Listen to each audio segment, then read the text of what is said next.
கேட்க மனசு ரொம்ப கஷ்டமாக இருக்குது. என்னதான் இந்த காலத்தில் இளைஞர் பசங்களாம் ஆஹா ஓஹோன்னாலும் முன்னும் என்ன நடந்துச்சுன்னு யாருமே சிந்திக்கலையா. இன்னைக்கு என்னடா ஜனமுறை அப்படின்ட்டு ஆன்லைன்ற மாதிரி ஆயிடுச்சு, வேற எதுவுமே இல்லை.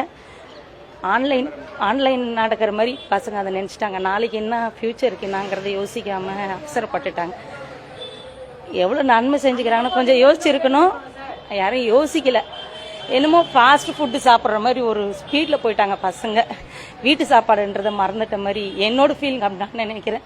அவர் இதில் நான் இது வரைக்கும் நான் எதுவுமே நான் வாங்கினேன், 2000 ரூபா கூட நான் எதுவும் வாங்கினதில்லை. ஆனால் என் மனசுலாம் பதறது, எனக்கு சொல்கிறோம் கஷ்டமாக இருக்குது. எங்கள் வீட்டுக்கார நேரத்துலேருந்து ரொம்ப உடஞ்சி பாடு வீட்டில் உட்காந்துட்டாங்க. சரி சொல்ல தெரில. என்னென்னா பரவாயில்ல, இன்னொரு சார் இன்னும் 5 வருஷம் ரெஸ்ட்டில் இருக்கட்டும், உலகத்தை தெரிஞ்சுக்கிட்டோம் அவர், மக்கள் என்னன்றதை புரிஞ்சுக்கிட்டோம் அவர், அவ்வளோதான் சொல்ல. ஓடி ஓடி உழைக்கிறவங்களுக்கு கொஞ்சம் ரெஸ்ட்டுன்றாங்களே, ரெஸ்ட்டில் இருக்கட்டும், தெரிஞ்சுக்கிட்டோம் மக்கள்லாம் இப்படித்தான் எவ்வளோ செஞ்சாலும் திருப்தி அடைய மாட்டாங்க. அது அவ்வளோதான் சொல்ல. இப்பதான் சார் சந்திக்கணும். ஏன்னா அவரோட முகத்தை பார்க்கும்போது அவங்களுக்கு மனசு தெரியணும். இப்பேற்பட்டவரை நம்ம தோக்கடிச்சோன்னுட்டு அந்த முகத்தை அவங்க உண்மையில பார்க்கணும். இப்பதான் வெற்றி அடையும் இருக்கிற சந்தோஷத்தை விட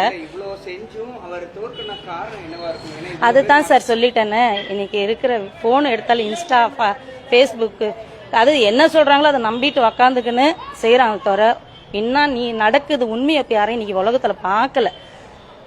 சிம்பிளா சொன்னாதான் சொல்லிட்டீங்களா, ஃபாஸ்ட் ஃபுட் மாதிரி ஆயிடுச்சு. அது யாரும் பசங்க தெரில. இன்னைக்கு என்ன நடக்குது, நீ சொன்ன நான் நம்புறேன், நான் சொன்ன நீ நம்புறேன், அப்படியே நம்பினே போறாங்களே தவிர உண்மையை யாரும் பார்க்கல.